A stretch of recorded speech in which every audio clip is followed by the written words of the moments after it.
ജുവിന് excise വകുപ്പ് നൽകിയിരിക്കുന്നു. അത് സാമുദായിക പരിഗണനയുടെ പുറത്ത് അങ്ങനെ വകുപ്പ് നൽകണമോ എന്ന ചോദ്യം പ്രധാനപ്പെട്ട ഒന്നാണ്. സിദ്ദിഖിന് കൃഷി താല്പര്യമില്ല, ലീഗിന് ഫിഷറീസ് വേണമെന്ന് പറയുന്നു, ലത്തീൻ സഭയ്ക്ക് എതിർപ്പുണ്ട്. അങ്ങനെ പല തലങ്ങളിലുള്ള തർക്കങ്ങളും പ്രശ്നങ്ങളും കെ മുരളീധരൻ തന്നെ രാവിലെ സമ്മതിച്ചിരുന്നു. ചില തർക്കങ്ങളുണ്ട് എന്ന കാര്യത്തിൽ സംശയമില്ല. ഇത് ഇങ്ങനെ എങ്ങനെ പരിഹരിക്കാനാണ് ഇപ്പോൾ മുഖ്യമന്ത്രി ലക്ഷ്യം വെക്കുന്നത്? ഏത് തരത്തിലാണ് ഈ വകുപ്പുകളുടെ വിഭജനം ഇനി ഉണ്ടാവുക? നമുക്ക് ലഭിക്കുന്ന വിവരം എന്താണ്? രഞ്ജിത്ത്, നേരത്തെ അരുൺ സൂചിപ്പിച്ചതുപോലെ ഇതിന്റെ ആദ്യം പരിഹരിക്കേണ്ടത് ഈ ഫിഷറീസ് വകുപ്പ് സംബന്ധിച്ച തർക്കമാണ്. ഉന്നത വിദ്യാഭ്യാസ വകുപ്പ് ലീഗിൽ നിന്ന് കോൺഗ്രസ് ഏറ്റെടുക്കണം എന്നുള്ള നിർദ്ദേശം നേരത്തെ ഉണ്ടായിരുന്നു. അത് വിട്ടു നൽകാൻ ലീഗ് തയ്യാറാവുകയും ഒക്കെ ചെയ്തിരുന്നു. വിദ്യാഭ്യാസ വകുപ്പ് തന്നെ വിട്ടു നൽകാൻ തയ്യാറായിരുന്നു. പക്ഷേ അതുമായി ബന്ധപ്പെട്ട് ചില ലീഗിന് വിദ്യാഭ്യാസം കൊടുക്കരുത് എന്ന മട്ടിലൊക്കെയുള്ള ചില പ്രചരണങ്ങൾ ഉണ്ടായതിനെ തുടർന്നാണ് വിദ്യാഭ്യാസ വകുപ്പിൽ ഉന്നത വിദ്യാഭ്യാസം കോൺഗ്രസിന് വിട്ടു നൽകാം, അതിന് പകരം സ്കൂൾ വിദ്യാഭ്യാസ വകുപ്പ് മാത്രം ലീഗിന് മതി എന്നുള്ള നിലപാട് സ്വീകരിച്ച് പകരം ഒരു വകുപ്പ് വേണമെന്ന് ലീഗ് ആവശ്യപ്പെട്ടിരുന്നു. അങ്ങനെ പകരം വകുപ്പായി ഫിഷറീസ് വകുപ്പ് നൽകുകയായിരുന്നു.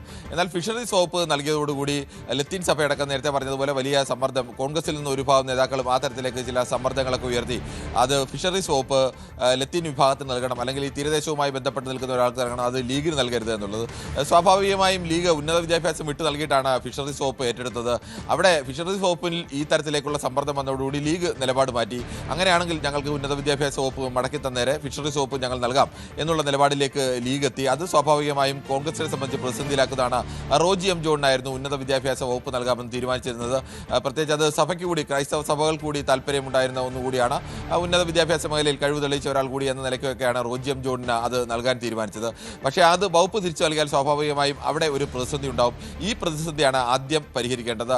ഫിഷറീസ് വകുപ്പ് ഏറ്റെടുക്കുന്നതിനോട് ഷിബു ബേബി ജോൺ, നിലവിൽ വനം വകുപ്പാണ് നൽകിയിരിക്കുന്നത്, ആ വകുപ്പ് മാറ്റി ഫിഷറീസ് ഏറ്റെടുക്കുന്നതിനോട് ഷിബു ബേബി ജോണിന് വ്യക്തിപരമായി വലിയ താല്പര്യമില്ല, അല്ലെങ്കിൽ യോജിപ്പില്ല എന്ന ചില വിവരങ്ങൾ കൂടി പുറത്തു വരുന്നുണ്ട്. കാരണം ഫിഷറീസിൽ ഈ ഉൾനാടൻ ഫിഷറീസിൽ സാധാരണ ബോട്ട് ഉടമകളും അതോടൊപ്പം തന്നെ മത്സ്യബന്ധന തൊഴിലാളികളും തമ്മിലുള്ള പ്രശ്നങ്ങളുമൊക്കെ ചവറയടക്കമുള്ള സ്ഥലങ്ങളിലൊക്കെ വ്യാപകമാണ്. അവിടെയൊക്കെ പക്ഷം പിടിക്കേണ്ട ഒരു നിലപാട് വരുന്നത് അദ്ദേഹത്തിൻ്റെ വോട്ട് ബാങ്കിനെയും അദ്ദേഹത്തിന് RSPയുടെ നിലനിൽപ്പിനെയൊക്കെ ബാധിക്കുന്നതാണ്. അതുകൊണ്ട് അദ്ദേഹത്തിന് അത്തരത്തിൽ വ്യക്തിപരമായ താല്പര്യമില്ല എന്ന് പറയുന്നത്. പക്ഷേ അതിനൊക്കെ അപ്പുറത്തേക്ക് ചില തീരുമാനങ്ങളൊക്കെ ഉണ്ടാവാൻ സാധ്യത ചിലപ്പോഴുണ്ട്. അങ്ങനെയാണെങ്കിൽ അത് CP ജോണിന് നൽകണം എന്നൊരു നിർദ്ദേശം ഉയർന്നു വന്നിട്ടുണ്ട്. ആ നിർദ്ദേശവും കോൺഗ്രസിൻ്റെ പരിഗണനയിൽ തന്നെയാണ്. ഇനി ആ വകുപ്പുമായി ബന്ധപ്പെട്ട് മറ്റ് ഘടകകക്ഷികളുടെ ഒരു പ്രധാന വിഷയം നേരത്തെ അരുൺ സൂചിപ്പിച്ച പോലെ ജലവിഭവ വകുപ്പ് മാത്രം പോരാ, മറ്റ് വിട്ടുവീഴ്ചയ്ക്ക് തയ്യാറായി. അവർ 2 മന്ത്രി എന്ന സ്ഥാനത്ത് ഒരു വിട്ടുവീഴ്ചയ്ക്ക് തയ്യാറായി. അപ്പോൾ ജലവിഭവത്തിനൊപ്പം മറ്റൊരു വകുപ്പ് കൂടി നൽകണം എന്നുള്ളതാണ് ഒരു ആവശ്യം. അത് PJ ജോസഫ് ആവശ്യം ഔദ്യോഗികമായി തന്നെ ഉന്നയിച്ചിട്ടുണ്ട്, ഏതെങ്കിലും ഒരു വകുപ്പ് വേണം എന്നുള്ളത്. മറ്റൊന്ന് കോൺഗ്രസിനുള്ളിലേക്ക് വരുമ്പോൾ ഒന്ന് M ലിജുവിന് എക്സൈസ് വകുപ്പാണ് ആദ്യം നൽകാൻ തീരുമാനിച്ചത്. ലിജു തന്നെ ആ സമയത്ത് ഉന്നയിച്ചിരുന്നു. എക്സൈസ് വകുപ്പ് പരമ്പരാഗതമായി ഒരു സമുദായ സമവാക്യം നോക്കി ഒരു സമുദായത്തിലുള്ള ആളുകൾക്ക് നൽകുക എന്നുള്ള രീതി പറ്റില്ല. അങ്ങനെ സമുദായം നോക്കിയല്ല വകുപ്പ് നൽകേണ്ടത്, അതിന് പകരം വകുപ്പ് വേണം എന്ന്. അപ്പോൾ സഹകരണ വകുപ്പ് കൂടി ലിജുവിന് നൽകാൻ നേരത്തെ ധാരണയായതാണ്. ആ തരത്തിലായിരുന്നു ആദ്യഘട്ട ധാരണ ഉണ്ടായത്. എന്നാൽ പിന്നീട് സഹകരണ വകുപ്പ് PC വിശ്വനാഥന് നൽകാനുള്ള ധാരണയിലേക്ക് മാറുകയായിരുന്നു. PC വിശ്വനാഥന് പ്രധാനപ്പെട്ട വകുപ്പില്ലാത്തതുകൊണ്ട് അദ്ദേഹത്തിന് സംസ്കാരത്തിനൊപ്പം സഹകരണ വകുപ്പ് കൂടി നൽകാനുള്ള ധാരണയിലേക്ക് നീങ്ങുകയായിരുന്നു. ആദ്യം ഉന്നത വിദ്യാഭ്യാസ വകുപ്പ് PC വിശ്വനാഥനാണ് ആലോചിച്ചത്, അത് റോജി എം ജോണിലേക്ക് പോയി. അപ്പോൾ സ്വാഭാവികമായും PC വിശ്വനാഥനും മെച്ചപ്പെട്ട ഒരു വകുപ്പ് നൽകേണ്ടതുണ്ട്. അപ്പോൾ സഹകരണം PC വിശ്വനാഥന് നൽകണം എന്നുള്ളതാണ്. അതിൽ ലിജു പക്ഷേ എതിർപ്പ് ഉയർത്തുകയാണ്. പ്രത്യേകിച്ച് ഹൈക്കമാൻഡ് തന്നെ പറഞ്ഞിട്ടുണ്ട്, പിന്നാക്ക വിഭാഗങ്ങളിൽ നിന്ന് വരുന്നവർക്ക് സാമ്പത്തിക വിതരണത്തിന് അധികാരമുള്ള വകുപ്പുകൾ നൽകണം. അപ്പോൾ പിന്നാക്ക വിഭാഗത്തിൽ നിന്ന് വരുന്ന 2 മന്ത്രിമാർക്കും അങ്ങനെ സാമ്പത്തിക വിതരണ അധികാരമുള്ള പ്രധാനപ്പെട്ട വകുപ്പുകൾ ഒന്നുമില്ലാത്ത അവസ്ഥ അത് പ്രധാനമായും ചൂണ്ടിക്കാണിക്കുന്നു. എക്സൈസ് വകുപ്പ് തന്നെ വേണമെങ്കിൽ തിരിച്ചെടുത്തുള്ളൂ, അത് മറ്റാർക്കെങ്കിലും നൽകുന്നതിന് വിരോധമില്ല, പകരം മറ്റൊരു വകുപ്പ് നൽകണമെന്നതാണ് ലിജുവിൻ്റെ ആവശ്യം. അതോടൊപ്പം തന്നെ മറ്റൊന്ന് T സിദ്ദിഖിൻ്റെതാണ്. T സിദ്ദിഖിന് കൃഷി വകുപ്പിന് പകരം മറ്റൊരു വകുപ്പ് അദ്ദേഹം ആവശ്യപ്പെടുന്നു. പക്ഷേ ആ കാര്യത്തിൽ ഇനി എന്തെങ്കിലും ഒരു കാര്യമായ മാറ്റമുണ്ടാകുമെന്ന് തോന്നുന്നില്ല. T സിദ്ദിഖിന് കൃഷി വകുപ്പ് തന്നെ നൽകാം എന്നുള്ള കാര്യത്തിൽ അതിനി അഴിച്ച് ചിന്തിക്കേണ്ടതില്ല, അത് പ്രധാനപ്പെട്ട ഒരു വകുപ്പ് തന്നെയാണ്. പക്ഷേ ആ വകുപ്പിൽ അഴിച്ച് ചിന്തിക്കേണ്ടതില്ല എന്നുള്ള നിലപാടിൽ തന്നെയാണ് കോൺഗ്രസ് നിൽക്കുന്നത്. കോൺഗ്രസിനുള്ളിലെ പ്രധാനപ്പെട്ട വകുപ്പ് തർക്കം നിൽക്കുന്നത് ഈ തരത്തിലാണ്.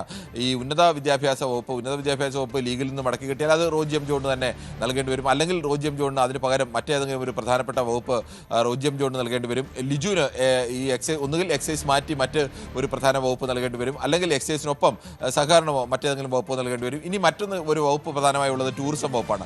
അത് ഒരു പ്രധാനപ്പെട്ട വകുപ്പ് തന്നെയാണ്. കാരണം MLA ഓരോ മന്ത്രിയാകുമ്പോൾ ആഗ്രഹിക്കുന്നത് പെർഫോം ചെയ്യാൻ കഴിയുന്ന വകുപ്പ് എന്നുള്ളതാണ്. വകുപ്പിന് സാമ്പത്തിക അധികാരത്തിനൊപ്പം പെർഫോം ചെയ്യാനുള്ള അവസരം കൂടി പ്രധാനമായി നോക്കുന്നുണ്ട്. ടൂറിസം പോലെ ഒരു വകുപ്പിന് അങ്ങനെ പെർഫോം ചെയ്യാൻ ഏറെ സാധ്യതകളുള്ള അവസരങ്ങളുള്ള ഒരു വകുപ്പാണ്. ആ ടൂറിസം വകുപ്പ് അപ്പോൾ ഇനി ആർക്ക് നൽകണമെന്നതിൽ ഇപ്പോഴും ധാരണയായിട്ടില്ല.